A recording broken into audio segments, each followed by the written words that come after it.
देखिए कल आपको बताया था हमने सम्मिश्र संख्या, क्या कहते थे अंग्रेजी में इनको कहते हैं कॉम्प्लेक्स। कॉम्प्लेक्स नंबर को z से लिखते हैं और ये हमने बताया था a प्लस आई बी, जहाँ आई बराबर बताया था वर्गमूल माइनस एक, आई स्क्वायर माइनस एक, i cube minus i, i to the power 4 हमने बताया था 1। उसके अलावा आपको बताया था अगर आई की घात 4m प्लस आर आ रहा है तो इसका आंसर आई की घात आ रहा है, ये भी हमने बताया था। ठीक है, कि आई की घात अगर 4 × m है उसकी वैल्यू 1 होती है, इस पर बात होगी।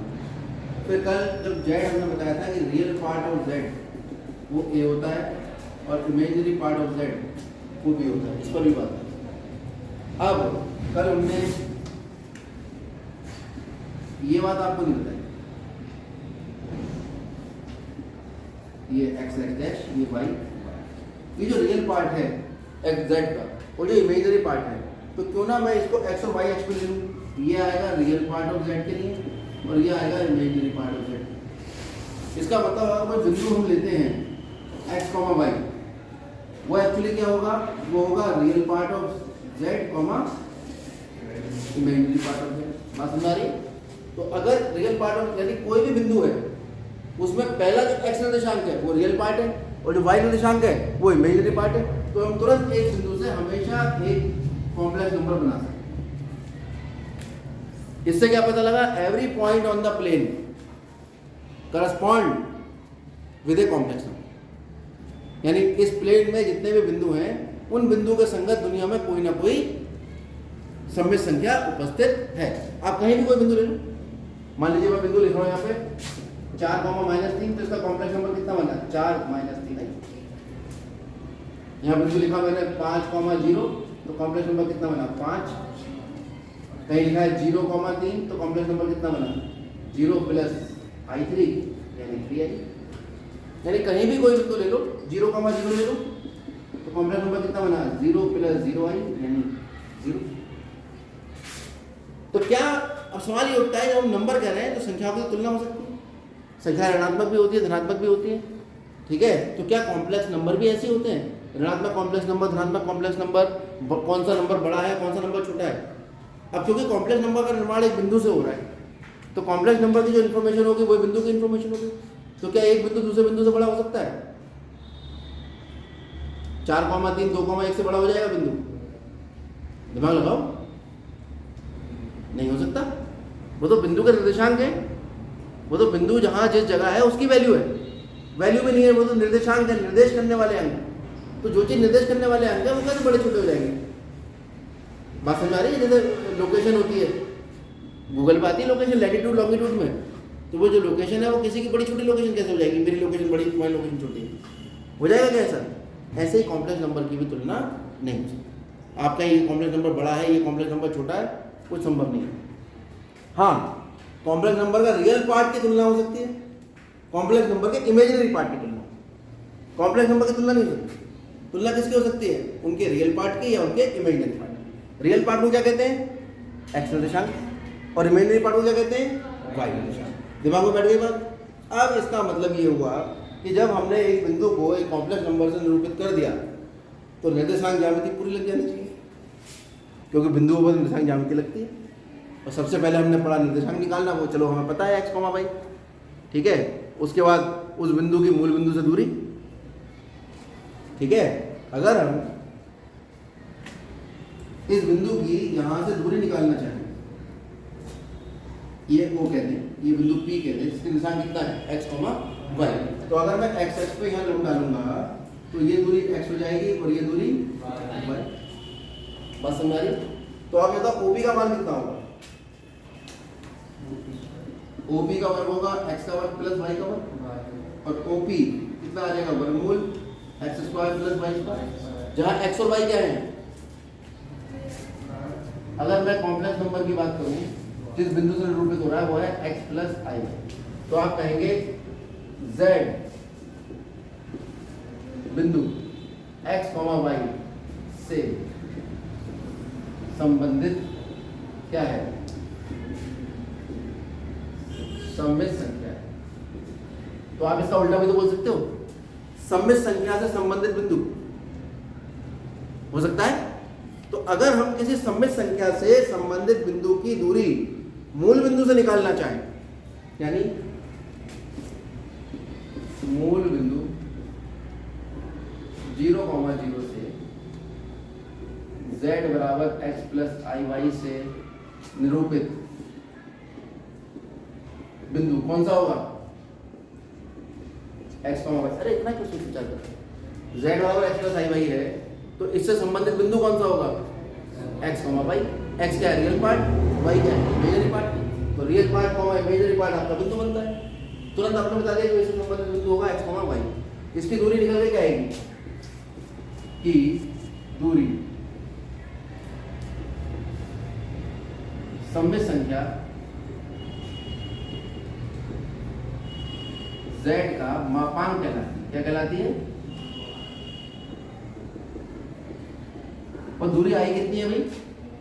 z का मापांक वो है OP, और वो निकल कर आया वर्गमूल x² प्लस y। और z के मापांक को लिखते हैं z और इसके तरफ दोनों डंडे लगाते हैं जिसे z मॉडिफिकेशन। तो ये जो z का मापांक है वो आ रहा है वर्गमूल रियल पार्ट ऑफ z का वर्ग प्लस इमेजिनरी पार्ट। तो z equal to i y x plus i y में रियल पार्ट उसका x है और इमेजिनरी पार्ट उसका y। कल कौन कौन नहीं आया था? ठीक, जो लोग नहीं आए थे वो भी कल वाला वीडियो देख के समझ लेना। मैं थोड़ा और समझाने की कोशिश कर लेता हूँ जो नहीं आए थे। अगर z बराबर x प्लस आई वाई है तो रियल पार्ट ऑफ z यानी z का वास्तविक भाग x होता है और इमेजिनरी पार्ट ऑफ z वो होता है i का गुणा। सममित संख्या की उत्पत्ति i बराबर वर्गमूल माइनस 1 से शुरू हुई, क्योंकि वर्गमूल में माइनस हो नहीं सकता। अगर वर्गमूल में माइनस हुआ इसका मतलब क्या हुआ? मान लो x बराबर होता है वर्गमूल -5, इसका मतलब x का वर्ग 5, यानी दुनिया में कोई ऐसी संख्या आ गई जिसका वर्ग जो है वो -5 होता है और किसी का वर्ग ऋणात्मक हो नहीं सकता। इसका मतलब इस स्थिति में वास्तविक संख्या के लिए तो ये बात सही नहीं है। तो फिर क्या किया हमने? i का वर्गमूल -1 का मान रख दिया i, दोनों तरफ वर्ग करा, i स्क्वायर माइनस बना गया, i क्यूब माइनस i आ गया। i क्या है? आयोटा है। क्या है इसका मतलब? कुछ नहीं, काली i। बस इतना याद रखो, i स्क्वायर का मान -1, i क्यूब का मान -i, i के यहाँ 4 का मतलब 1। यहाँ से अगर x प्लस आई वाई के रूप में लिख रहे हो तो एक सममित संख्या आ जाती है जिसमें पहला भाग इसका वास्तविक भाग कहलाता है रियल पार्ट और बाद वाला भाग इमेजिनरी पार्ट काल्पनिक भाग कहलाता है जो i का गुणा होता है। दुनिया की सारी संख्याएं जो है वो आप एक तरह से कह सकते हो कि वो एक तरह से सममित संख्याओं का ही रूप है। अगर प्योरली रियल नंबर है तो इमेजिनरी पार्ट 0, अगर ये 0 हो जाए तो ये कोई संख्या ही निकल आई वास्तविक, और अगर x 0 हो जाए तो आई वाई निकल के आया, ये प्योरली इमेजिनरी नंबर है, शुद्ध काल्पनिक संख्या। ठीक है, बाकी आप वीडियो देख के समझिए कल बात। तो आगे की बात कर लेते हैं। यहाँ तक बात समझ आगे मापांक कैसे निकलता है? ठीक, अगर मान लो आपको दे दिया है क्वेश्चन z बराबर 3 माइनस 2i और आपसे कह दिया z का मापांक ज्ञात करो। z का मापांक कितना आएगा? वर्गमूल रियल पार्ट का वर्ग प्लस इमेजिनरी पार्ट का वर्ग। रियल पार्ट कौन होता है? जो पहले लिखो था। इमेजिनरी पार्ट कौन होता है? जो i का गुणांक होता है। i का गुणांक -2 है, -2 का वर्ग कितना आ गया? 9 + 4 वर्गमूल। क्लियर हो गई बात? अब आप बात करते हैं सममित संख्या का संयुग्मी। ठीक है, क्या शब्द बोला मैंने? सममित संख्या का संयुग्मी। ये बहुत अच्छा है।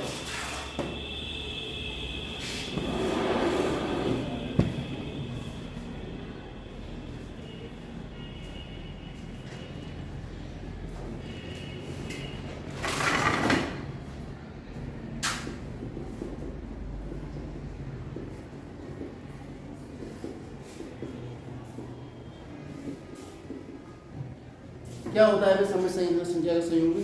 इसको समझने के लिए पहले इस पर विचार करो। ये x अक्ष है, ये y अक्ष है, ये मूल बिंदु है। इसमें कहीं ना कहीं कोई बिंदु होगा, इसका निर्देशांक है x, y। तो इसका नाम P रख दें। बिंदु P x, y से संबद्ध सममित संख्या बताओ कौन सी होगी?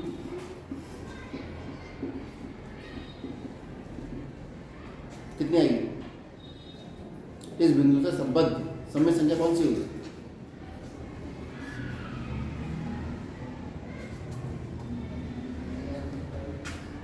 एक्स प्लस आई वाई है, अभी तो बताया एक्स निर्देशांक वास्तविक भाग होता है प्लस आई गुणा वाई निर्देशांक काल्पनिक भाग होता है।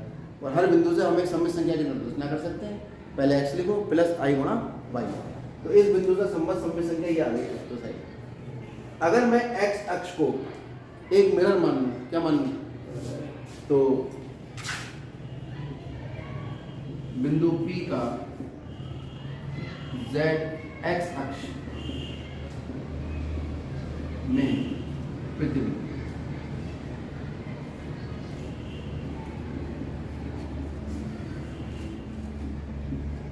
या एक्स अक्ष से बना बिंदु P का एक्स अक्ष को अगर मैं एक मिरर मान लूं तो मिरर में प्रतिबिंब कैसे बनता है, जितनी दूरी पर P एक्स अक्ष से है उतनी दूरी पर इसका एक इमेज बन जाएगी P डैश,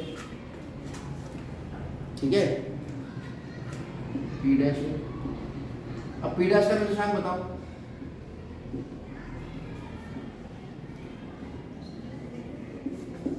क्या है नियम प्रतिबिंब का, जितनी दूरी पर वस्तु होती है उतनी दूर प्रतिबिंब बनता है। तो फिजिक्स के बच्चे समझते हो ये बात। तो कितनी दूर है ये, यहाँ से ये दूरी x है और ये दूरी y है, तो ये माइनस y दूरी पे होगा, तो इसका निर्देशांक कितना हो जाएगा, x का मान, अरे हो जाएगा। अब इस p डैश का आप सममित संख्या बताओ कौन सी होगी,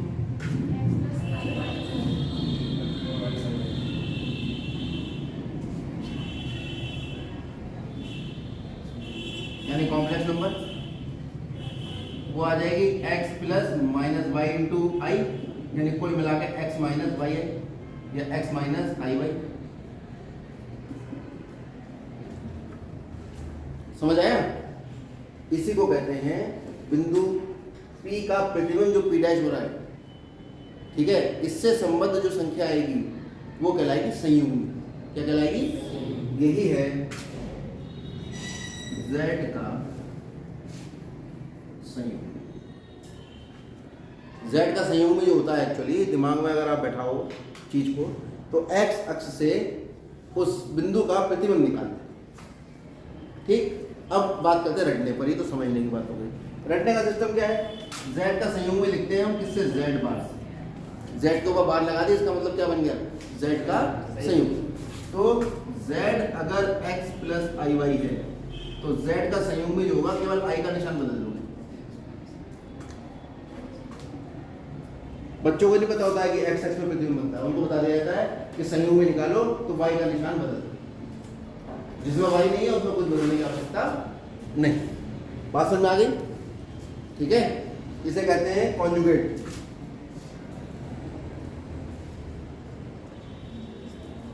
of z equal to z।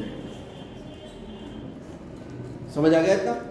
z का संयुग्म निकालना है तो y का निशान बदल देंगे, वो संयुग्म हो जाएगा। कोई रॉकेट साइंस नहीं है इसमें, बहुत बड़ी। रोशनी कम हो गई, चलो और थोड़ा सा विचार कर लेते हैं। अभी तक कोई ऐसी चीज तो नहीं है, कोई नई चीज पढ़ी हो हमने, सब फ्लो में चल रहा है। z पहले x प्लस आई वाई आया, फिर हमने उसको बिंदु में लगा के देखा, बिंदु है तो दूरी भी होगी, मूल बिंदु से दूरी देखी, वो दूरी निकाली, तो ये निकल के आई, उसका एक सूत्र बन गया, ठीक है। फिर हमने संयुग्म भी देखा, संयुग्म किसे कहते हैं, अब किसी सममित संख्या z को उसके संयुग्म से गुणा करो और देखो क्या आता है। कोई दिक्कत तो नहीं है इसमें, ठीक है। पीरियड में अभी समय बचा है, खाली टाइम है, कर लेते हैं। z का मान कितना होता है, अगर z बराबर x प्लस आई वाई है तो कितना होगा ये, x प्लस आई वाई, और z का संयुग्म भी कितना हो जाएगा, x माइनस आई वाई। अब तो गणित का साधारण नियम, a plus b a minus b क्या होता है, ए स्क्वायर माइनस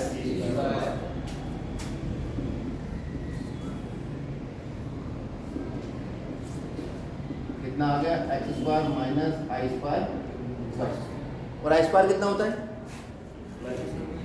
माइनस एक होता है, आई स्क्वायर होता है माइनस एक, तो ये हो गया x square minus one into y square, कितना हो गया x square plus y square. इसका मान है जेड, ये x square plus y square है क्या, एक बार बताओ, अगर z बराबर x प्लस आई वाई है तो z का मापांक कितना होता है? अभी तो निकाल के दिखाया, वर्गमूल real part square plus imaginary part square. कुल मिलाकर इसका मापांक होता है वर्गमूल x का वर्ग प्लस y का वर्ग, दोनों तरफ वर्ग कर लो, कितना आ गया x square plus y square.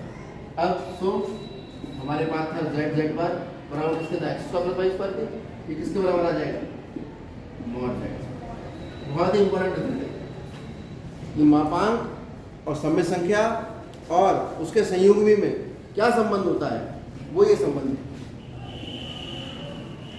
ठीक, अब कुछ बच्चे सोच रहे होंगे कि भाई z के मापांक का वर्ग और z के वर्ग में कोई अंतर क्या हो बेटा, क्या हो बताओ? हाँ हाँ, अंतर क्या है बताओ? ये एक्चुअली है x प्लस आई वाई का वर्ग और ये है x स्क्वायर प्लस वाई। और जब मैं इसका वर्ग करूंगा तो निकल कर आएगा x square plus i square y square plus 2xy, और आई स्क्वायर को माइनस में लिख देंगे, minus Y square plus 2xy। तो कुल मिला के जो z स्क्वायर है वो एक सम्मित संख्या है और z का मापांक जो निकाल रहे हैं वो एक वास्तविक संख्या है, वो एक दूरी है। z का मापांक क्या है, एक दूरी है, और z स्क्वायर करेंगे खाली सम्मित संख्या का स्क्वायर करेंगे तो वो एक नई सम्मित संख्या निकल कर आएगी, जिसके बारे में विस्तार से कल बात करेंगे। अभी इतना।